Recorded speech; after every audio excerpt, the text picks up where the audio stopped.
বিপদ এই মাত্র শুরু।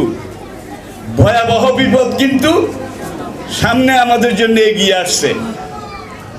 কিয়ামতের কথা কোরআনে আছে, বহুভাবে, বহু আঙ্গিকে, বহু বচন ভঙ্গিতে আল্লাহ পাক কিয়ামতের কথা বলেছেন। আসুন, ইজা সামাউন ফাতারাত, যেদিন আসমান চৌচির হয়ে যাবে, দীর্ণ বিদীর্ণ হয়ে যাবে, একাকার মেশাকার হয়ে যাবে, ধুনিত বিধুনিত হয়ে যাবে, অস্তিত্ব হারিয়ে ফেলবে। ওয়াইজাল কাওয়াকিবুন তাসারাত, মহাকাশের প্রত্যেকটা নক্ষত্র, চাঁদ, সূর্য, গ্রহ, নক্ষত্র, বুধ, শুক্র, পৃথিবী, মঙ্গল, Uranus, Neptune, Pluto, galaxy, Milky Way, ছায়াপথ, মহাশূন্যের যত কিছু আছে, ওয়াইজাল কাওয়াকিবুনের মধ্যে বহু বচন, প্রত্যেকটা গ্রহ উপগ্রহ এটার মধ্যে শামিল আছে।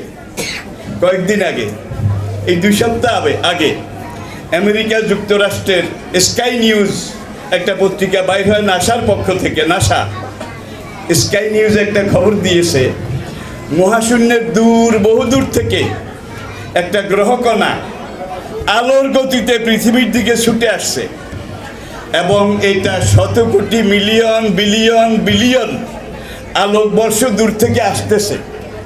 এত জোরে আসতেছে, এইটা এসে যখন পুরা বিশ্বকে আঘাত করবে, পুরা বিশ্ব সারখার বিলীন হয়ে যাবে, সব কিছু নিশ্চিহ্ন হয়ে যাবে।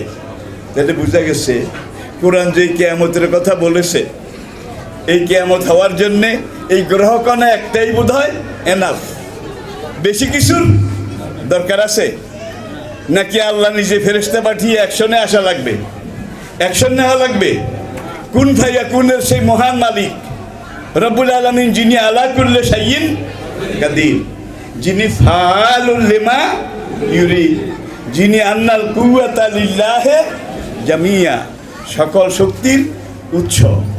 স্কাই নিউজ এই খবরটা যখন দিয়েছে আর নাসা যখন গবেষণা করে মহাশূন্যের এটা দেখেছে, এখানে বিচারপতি আব্দুর রব সাহেবের একটা কথা এসে গেল। নাসাতে যেই কম্পিউটার সেটটা আছে, এটা বর্তমান বিশ্বের সবচেয়ে বড় কম্পিউটার সেট, কম্পিউটার মেশিন। এই মেশিনটার ওজন 12.5 টন, মন না টন। আর আপনার এখানে 1500 গ্রাম, 1.5 কেজি ওজনের যে কম্পিউটার সেটটা আল্লাহ ফিট করে রেখেছেন, এইটা 1.5 কেজি ওজনের এই কম্পিউটারটা সেই 12.5 টন কম্পিউটার যতগুলো মেমোরি ধারণ করতে পারে, গ্রহণ করতে পারে এবং প্রেরণ করতে পারে, আপনার এই 1.5 কেজি কম্পিউটারটা তার চাইতে লক্ষ কোটি বিলিয়ন মেমোরি গ্রহণ করতে পারে এবং প্রেরণ করতে পারে প্রতিটি সেকেন্ডে। বিজ্ঞানীরা স্বীকার করতে বাধ্য হয়েছে, মানুষের দিমাগ এটা এমন একটা কম্পিউটার, দেখুন, যেটা দেহের এই রাজ্য এটাকে নিয়ন্ত্রণ করে। ওয়াখালাকনাকুম আজওয়াজা, তোমাদেরকে আমি যুগল হিসাবে সৃষ্টি করেছি।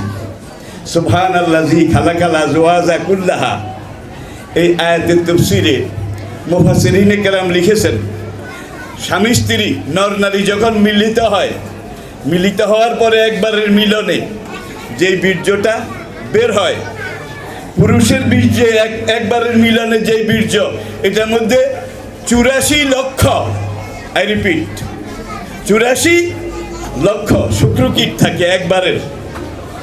আর স্ত্রী মা, তার একবারের মিলনে যেই বীর্যটা বের হয়, এটার মধ্যে 34,000 ডিম্বাণু থাকে, ডিম্বাণু। তাহলে ওই 84 লক্ষ থেকে একটা শুক্রকীট আর মায়ের 34 কি হাজার থেকে একটা ডিম্বাণু আল্লাহ পাক একত্র করে, বীর্যটা কিন্তু গাম সলিউশন, এই দুইটাকে একত্র করে আল্লাহ গামের একটা পুটলি বানিয়ে, একটা গোল ট্যাবলেটের মতো বানিয়ে মায়ের জরায়ুর ভিতরে ঢুকায় দেন। 40 দিন 40 রাত পর্যন্ত এটা সেখানে ঘুরতে থাকে রক্ত সমুদ্রের মধ্যে। 40 দিন 40 রাত যাওয়ার পরে ফাখালাকনাল আলাকাতা মুদগাতান, কথা অনেক লম্বা। আমি এই বীর্যের ফোঁটাটাকে একটা রক্তের চাকায় পরিণত করেছি। আবার 40 দিন 40 রাত্র যাওয়ার পরে আমি আল্লাহ খালাকনাল আলাকাতা মুদগাতান, আমি এই রক্তের ফোঁটাটাকে একটা গোশতের চাকায় পরিণত করেছি। আবার 40 দিন 40 রাত্র যাওয়ার পরে আমি এই গোশতের চাকাটাকে আমার কুদরতি ইশারায় এমনভাবে তৈরি করেছি, অঙ্গ প্রত্যঙ্গ, তার মাথার চুল থেকে পায়ের তলা পর্যন্ত প্রত্যেকটা অঙ্গ প্রত্যঙ্গ তৈরি করে তার ভিতরে হাড়ের সৃষ্টি করেছি। আবার 40 দিন 40 রাত যাওয়ার পরে ফানাফাক্তু ফিকা মির রুহি, তার ভিতরে আমি রূহ দান করেছি।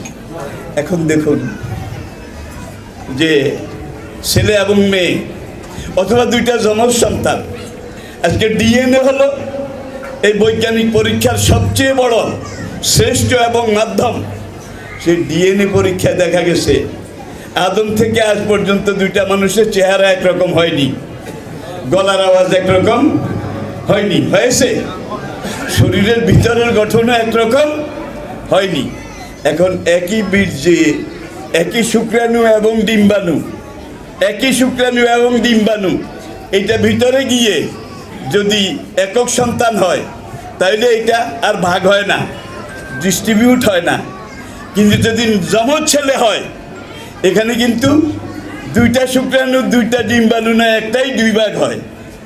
দুই ভাগ হওয়ার পরে আজকের সর্বশেষ পরীক্ষাতে দেখা গেছে এই যমজ সন্তান দুজনের শরীরের সব কিছু একরকম, কোনো পার্থক্য নেই।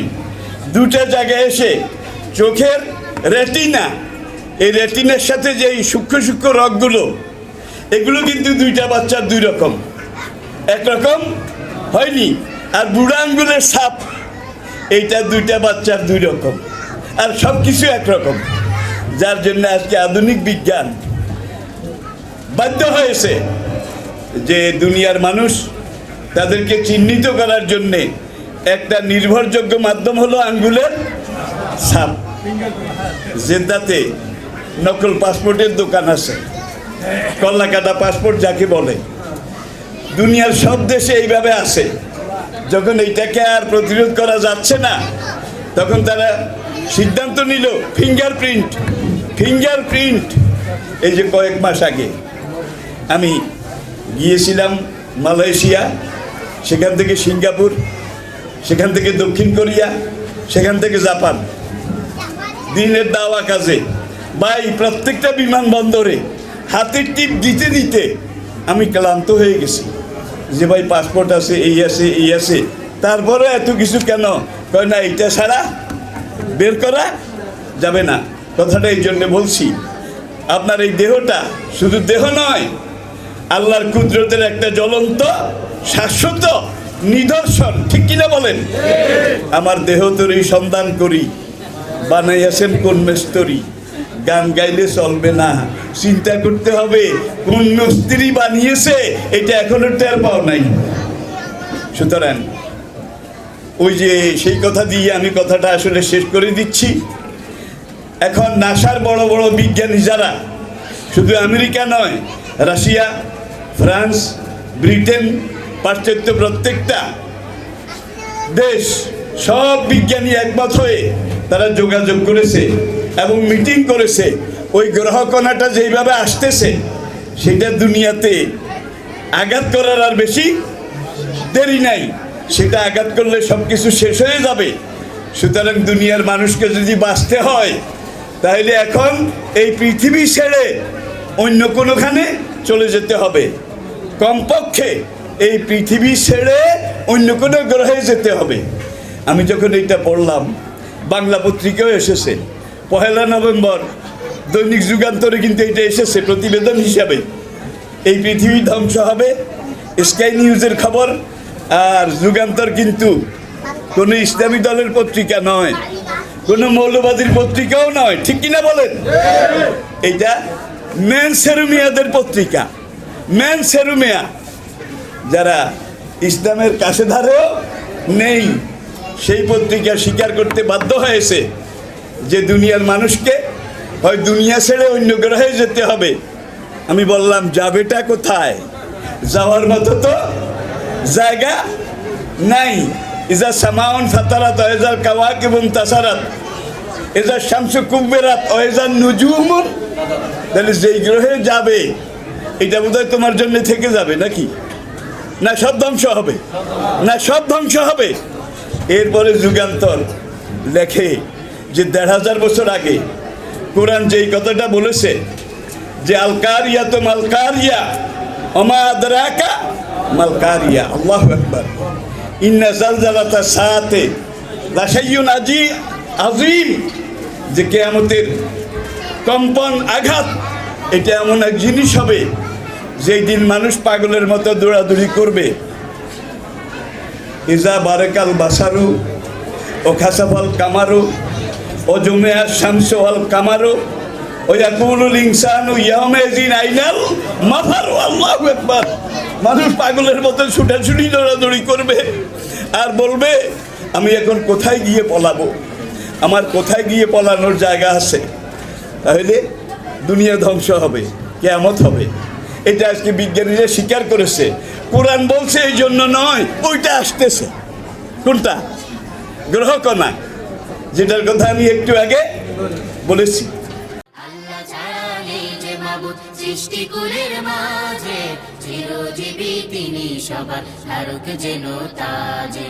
আল্লাহ ছাড়া নেই যে মাবুদ।